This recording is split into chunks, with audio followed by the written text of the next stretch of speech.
オリオールズとの初戦をサヨナラ負けで落とし4連敗中のドジャース。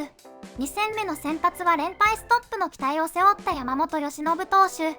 圧巻の投球で9回2アウトまでノーヒットに抑える快投を見せました。あとワンアウトで偉業達成という場面でジャクソン・ホリデー選手に痛恨のホームランを浴び夢のノーヒッターは惜しくも消滅。その後変わったトライネン投手とタナー・スコット投手が打ち込まれ、あとワンアウトでノーヒッターからまさかの逆転サヨナラ負けという稀に見る惨敗を喫しました。試合後にはドジャースネーションでおなじみの D マックことダグマ・ケイン氏もこの展開を振り返り強い憤りをあらわにしていました。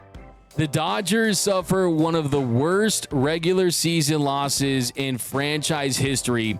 Yoshinobu Yamamoto takes a no-hitter into the ninth inning, was 1 out away from pitching the first no-hitter for the Dodgers since 2018.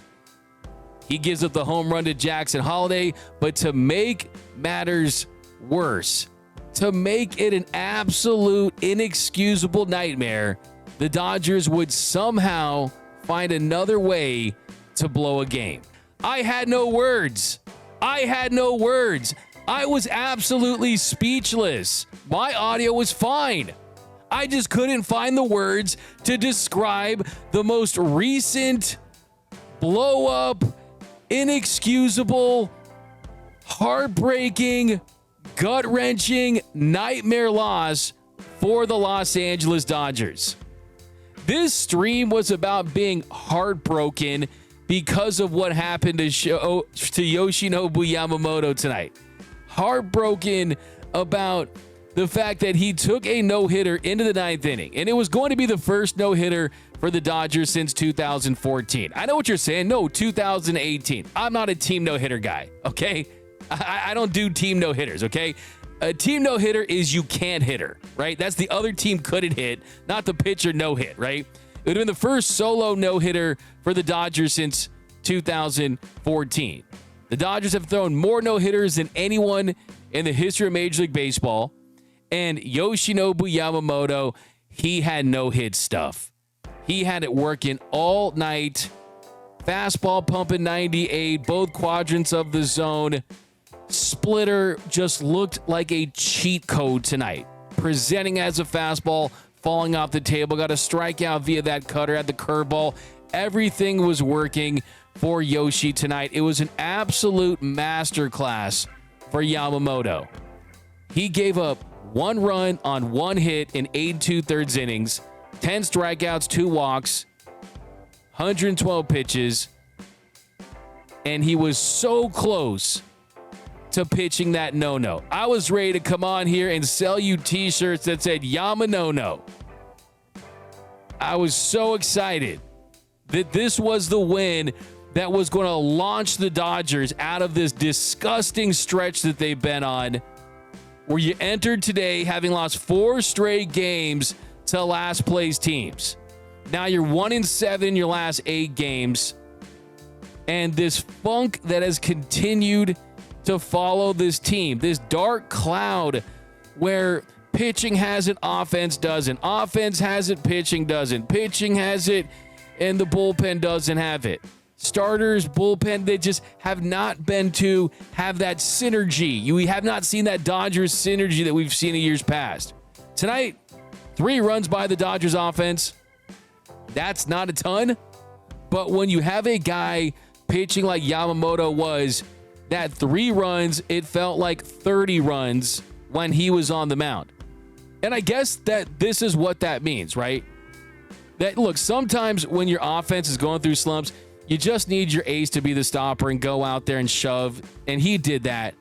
But I guess this means that unless Yamamoto pitches a no-hitter, the Dodgers can win.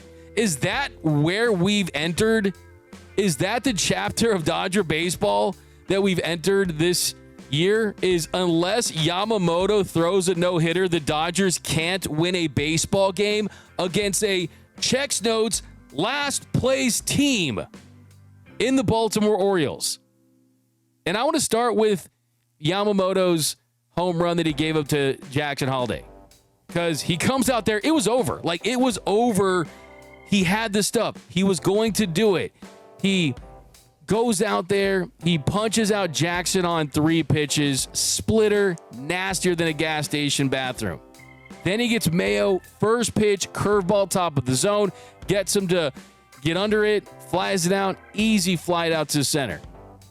Then Holiday gets ahead in the count, 4-seamer, he fouls that one off on the inner half, up and in, and then he throws 2 straight balls, a splitter and a 4-seamer, and then the 4th pitch, they go with the cutter, and it leaks out over the plate, and Holiday did not miss.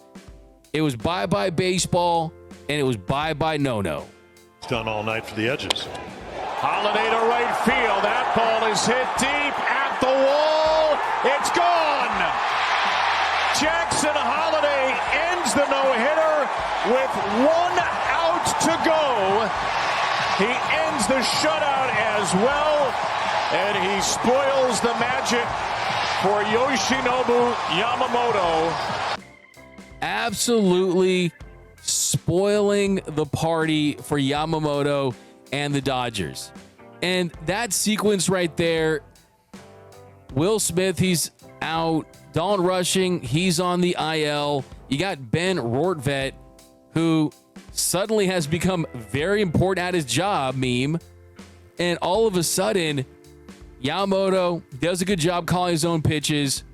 I think if you had to do it again, you're not going with that pitch selection there. A cutter, if you hang it, they're going to bang it. And when those situations present themselves, you want to just make them really have to earn it. Remember, it's not a perfect game. It's not a perfect game.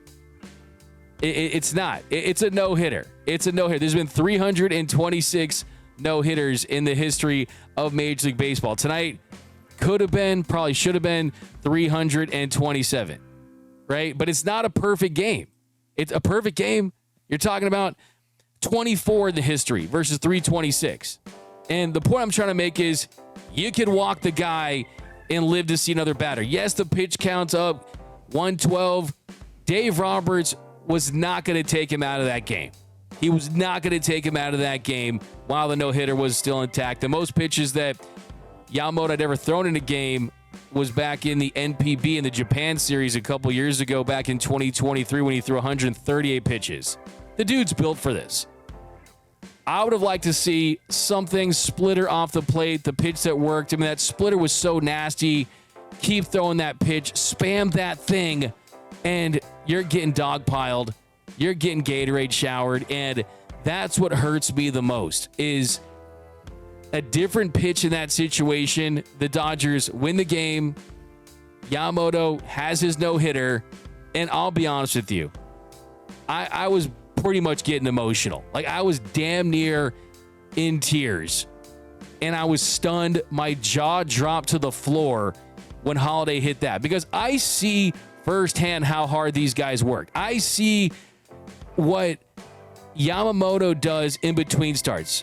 Like, you see what these guys do on the field. You don't always see what they do in the dark, right? And Yamamoto in the dark works as hard as any pitcher in baseball. He has his routine. He has his javelins. He is so steadfast in the way he goes about his business. I'm going to go out here and grab my Yamamoto bobblehead because this is going to hold on to this time. I'm going to probably sleep with this thing. And I felt so bad for the guy. And it was great to see him smile when he comes off the mound when Dave Roberts takes the ball. And as kind of emotional as I was in that moment, I also had that other devil on my shoulder that said this: D-Mac, he should let his ass stay in the game and finish this one.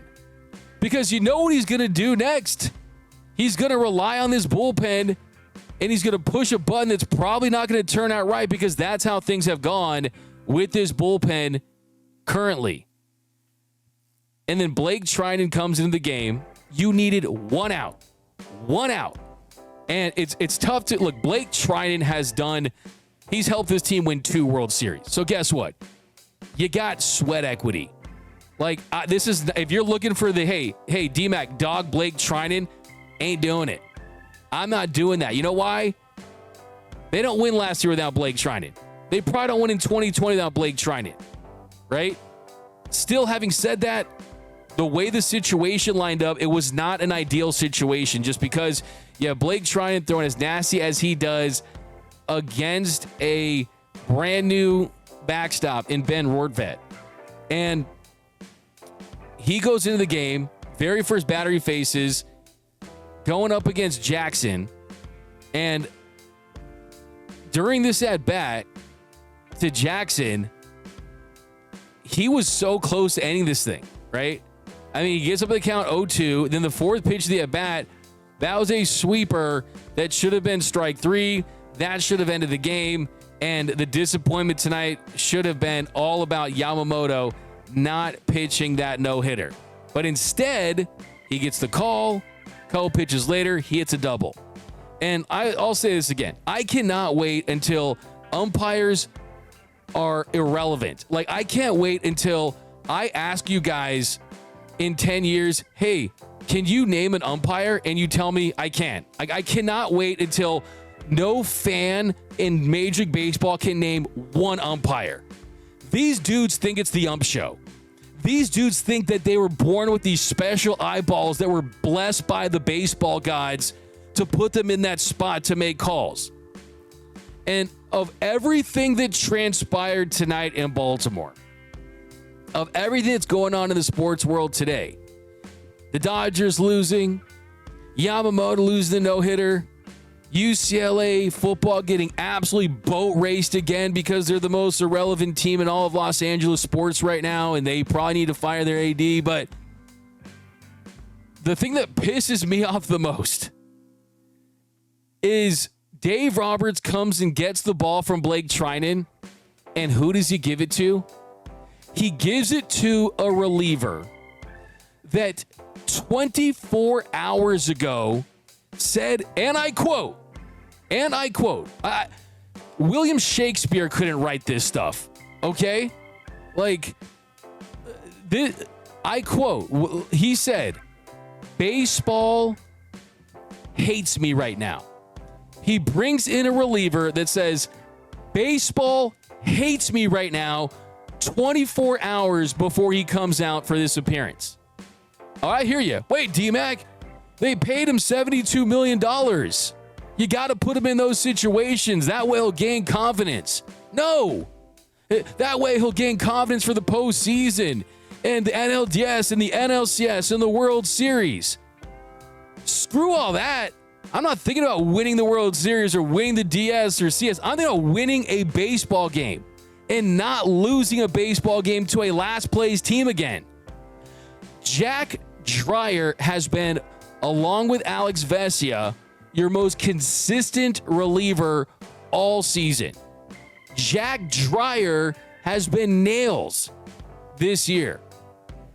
Tanner Scott, emotionally, physically, from a confidence standpoint, was he ready to come into a game where his bases loaded in your upper run? I don't think so. And I think, hey, sure, you don't. I don't think Tanner Scott would have been that upset if Dave Roberts went to Jack Dreyer in that situation. That was the move. Go to Jack Dreyer. Because the night before, Tanner Scott, checks that, gave up a walk-off home run. And at this point, you have to, I think, pitch him in softer landing situations. I'm not saying straight up mop up, but you got to use him in some lower leverage situations until he starts to pitch like he did last year. That's sliders off the plate, fastballs off the plate, not living in the zone, not throwing too many strikes, because when he's living in the zone, he gets pounded. His fastball this year is getting pounded. And in that at-bat, Rivera at the plate, bases loaded, 1-1 count. You could tell by the very first pitch. The eyes don't lie. The body language doesn't lie. Orel Hershiser said that he wasn't throwing any strikes during the warm-ups. And what happens there? What happens in that situation?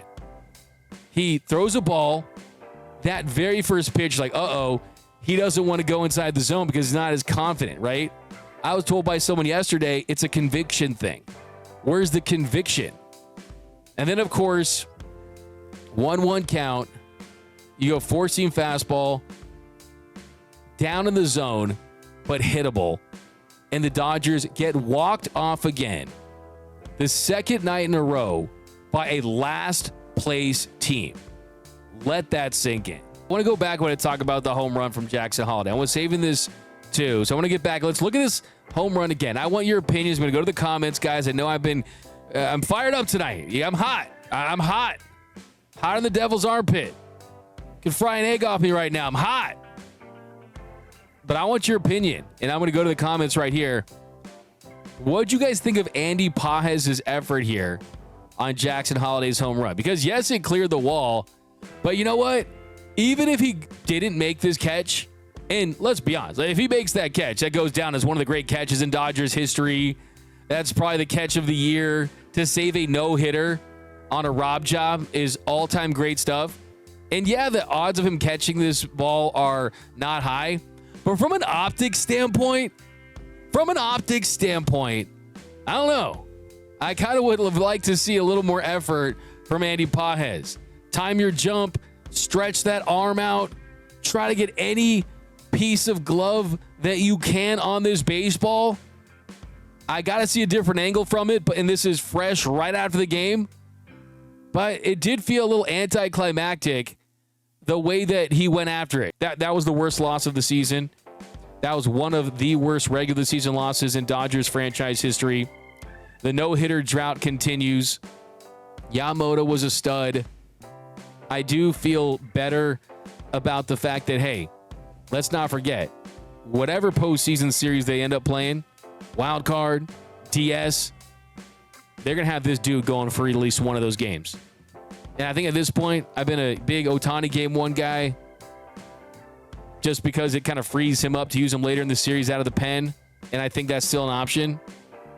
You give me Yamamoto. Give me Yamamania, because the dude's a straight killer. He's an assassin. Like, he is the real deal. Right? He is the real deal. So, that's definitely good. But my big final thought here is that whatever happens through the rest of the way, Andrew Friedman's going to have to completely rebuild this bullpen the offseason. And I'm talking trades, trading guys, eating money in contracts to trade guys. You're gonna be facing a major rebuild of this bullpen. Kopech's gone, Yates is gone, Phillips is injured, Tanner Scott has looked like how he's looked. Like you're gonna be facing a major rebuild of this Dodgers bullpen. But that's gonna do it.